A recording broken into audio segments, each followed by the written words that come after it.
Tap on Stocard to open it. Then you might get a message saying Stocard is moving to the Klarna app. If you would close this message, you could still use Stocard, but not for much longer. So if you don't want to lose your cards, you will need to move your cards to another app called Klarna. To do so, tap on Account and then tap on Sign up with Klarna. Then tap on Continue.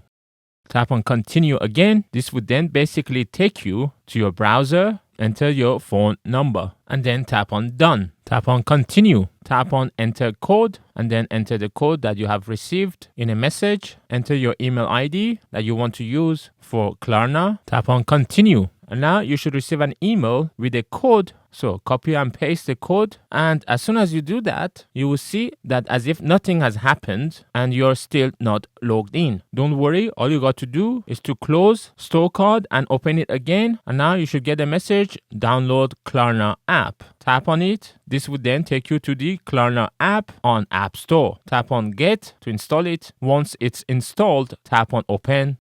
You can tap on Customize and customize the cookies and tracking, and then tap on Save Preferences. Tap on Sign In or Create Account, and then it would ask you that it wants to use Klarna.com to sign you in. Tap on Continue, and then it should automatically sign you in, and here you should be able to see all of your cards. And then if you go back to the Stocard, you'll get a message saying your cards are in the Klarna app. Open Klarna app. So basically, from now on, you should only use Klarna app, and Stocard gonna be completely closed and become useless. It's a misfortunate thing that Stocard sold itself to Klarna, and if you have spent lots of time adding your cards to Stocard and you don't want to lose them, moving them to Klarna is the only way. Obviously, it got more tracking and details about your usage, and they would try to make money out of your data.